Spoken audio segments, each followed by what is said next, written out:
Hello दोस्तों, fintech में आप सभी दर्शकों का स्वागत है। आज हम जानेंगे मन तुम्हारा नहीं बाहरी दुनिया का प्रतिबिंब है के बारे में। यह टाइटल मनोविज्ञान, आध्यात्मिकता और दर्शन शास्त्र के क्षेत्रों में गहरा आत्मविश्लेषण और जागरूकता की ओर संकेत करता है। यह विचार न केवल हमें अपने मन के कार्यों और प्रतिक्रियाओं के बारे में सोचने के लिए प्रेरित करता है, बल्कि यह भी हमें यह समझने में मदद करता है कि हमारा मन उस बाहरी दुनिया का एक प्रतिकृति है जो हमें प्रभावित करती है। मन और बाहरी दुनिया का संबंध। हमारे मन की विचार प्रक्रिया, भावनाएं और इच्छाएं कभी भी पूरी तरह से स्वतंत्र नहीं होती।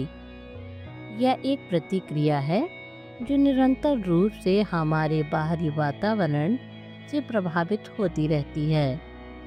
जब हम कहते हैं कि मन तुम्हारा नहीं बाहरी दुनिया का प्रतिबिंब है, तो इसका अर्थ है कि हमारे सोचने के तरीके, कृपाएं और प्रतिक्रियाएं उन सामाजिक, सांस्कृतिक और भौतिक प्रभावों से आकार पाती हैं जो हमारे आसपास होती हैं। उदाहरण के तौर पर, अगर हम किसी को बचपन में दूसरों के द्वारा नकारात्मक रूप से प्रभावित होते हुए देखते हैं, तो उसका मन भी उसी तरह की नकारात्मक सोच और भावनाओं से प्रभावित होगा। इसका परिणाम यह होता है कि वह व्यक्ति अपनी पूरी जिंदगी उसी मानसिकता से चलता है। इस प्रक्रिया में व्यक्ति का मन अपने स्वयं के अनुभवों और बाहरी दुनिया के प्रभाव का मिला जुला परिणाम है। मन के कार्य और बाहरी प्रभाव। हमारे मन में जो कुछ भी घटित होता है, वह दरअसल हमारी बाहरी दुनिया से सीधे जुड़ा होता है। विचार। हमारा प्रत्येक विचार उन घटनाओं, परिस्थितियों और परिवेशों का परिणाम होता है जिनका हम सामना करते हैं। भावनाएं। हमारी भावना भी हमारी दुनिया के अनुरूप होती हैं। जब हमें बाहरी दुनिया में कुछ अच्छा लगता है तो हम खुश होते हैं, और जब कुछ बुरा घटता है तो हम दुखी या चिंतित हो जाते हैं। धारणा। हमारे मन में किसी चीज़ के प्रति जो धारणा बनती है, वह उस वस्तु या व्यक्ति के बारे में हमारे समाज द्वारा तय की गई मान्यताओं और सांस्कृतिक प्रभावों का परिणाम होती हैं। आध्यात्मिक दृष्टिकोण। आध्यात्मिक स्तर पर इस टाइटल का गहरा अर्थ है। आध्यात्मिकता हमें यह समझने का अवसर देती है कि हमारा मन मात्र एक उपकरण है जो बाहरी दुनिया के आंतरिक चित्र को प्रस्तुत करता है। हमारा असली स्वभाव, हमारी असली पहचान मन से परे है। मन केवल एक परत है और हमारे असली अस्तित्व के बारे में हमें जागरूक करना उसकी सर्वोच्च भूमिका है। जब हम ध्यान या आध्यात्मिक साधना करते हैं, तो हम इस तथ्य को समझ पाते हैं कि हम जो महसूस करते हैं और सोचते हैं, वह सिर्फ हमारे मन की गतिविधि है। हमारे असली अस्तित्व के लिए जो आध्यात्मिक रूप में है, हमें इस मन से परे जाने की आवश्यकता होती है। स्वयं को जानने की यात्रा। जब हम यह समझने लगते हैं कि हमारा मन बाहरी दुनिया का प्रतिबिंब है, तो हम स्वयं की यात्रा पर निकलते हैं। हमें अपने मन को समझने की पहचान होती है कि वह कैसे सामाजिक प्रभावों और संस्कारों से प्रभावित होगा।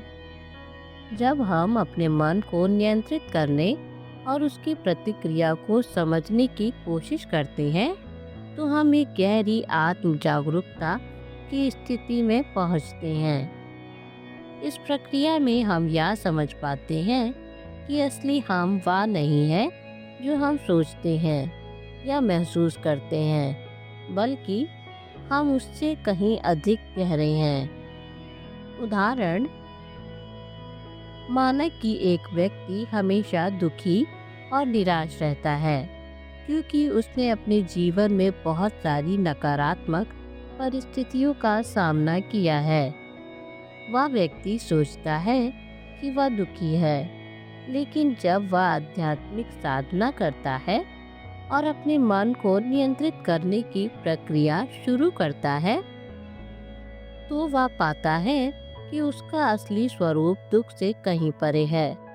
उसका मन सिर्फ एक प्रतिक्रिया था जो बाहरी दुनिया के अनुभवों से आकार लिया था।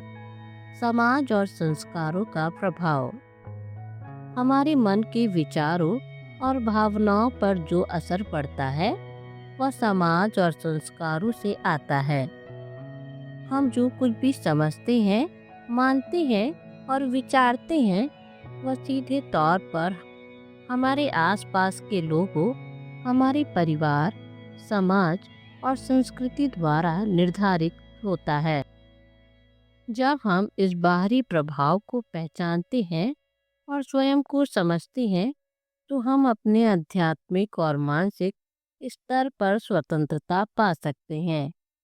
हम यह पहचानने लगते हैं कि हमारी असली पहचान हमारे भीतर है और मन केवल एक माध्यम है। निष्कर्ष, मन तुम्हारा नहीं, बाहरी दुनिया का प्रतिबिंब है। यह कथन हमें हमारे मन के स्वभाव और उसकी संरचना की गहरी सच्चाई को समझने का अवसर प्रदान करता है। हमारा मन, जिसे हम अपना समझते हैं, वास्तव में हमारे आसपास की परिस्थितियों, लोगों, समाज, संस्कृति और भौतिक वातावरण से निरंतर प्रभावित होता है। यह प्रभाव हमारे विचारों, भावनाओं और धारणाओं को गहराई से आकार देता है। हम अपने जीवन में जो भी अनुभव करते हैं, किसी की प्रशंसा, आलोचना, सफलता या असफलता, सामाजिक नियम, पारिवारिक अपेक्षाएं, यह सब हमारे मन पर प्रभाव डालते हैं। परिणाम स्वरूप हमारा मन इन सभी बाहरी घटनाओं का एक दर्पण बन जाता है, जो उनके प्रभावों को प्रतिबिंबित करता है। अक्सर हम यह मान लेते हैं कि हमारे विचार और भावनाएं पूरी तरह से हमारी अपनी हैं, लेकिन सच्चाई यह है कि उनका स्रोत ज़्यादातर बाहरी दुनिया है। इस समझ के साथ हमें यह जानने का अवसर मिलता है कि हम वास्तव में कौन हैं। जब हम अपने मन के इस स्वभाव को पहचानते हैं, तो हमें यह समझ में आता है कि हमारा वास्तविक अस्तित्व और असली पहचान हमारे मन से परे है।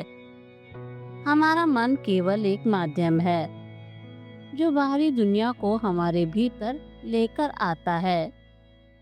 इस गहरी जागरूकता का महत्व तब और बढ़ जाता है जब हम आत्मनिरीक्षण और आत्मज्ञान के पथ पर अग्रसर होते हैं।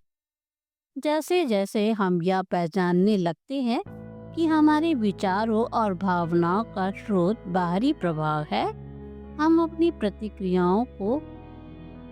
प्रतिक्रियाओं पर नियंत्रण पाना शुरू कर सकते हैं। हम यह तय कर सकते हैं कि कौन से विचार और भावनाएं हमारे जीवन में जगह पाने योग्य हैं और कौन से नहीं।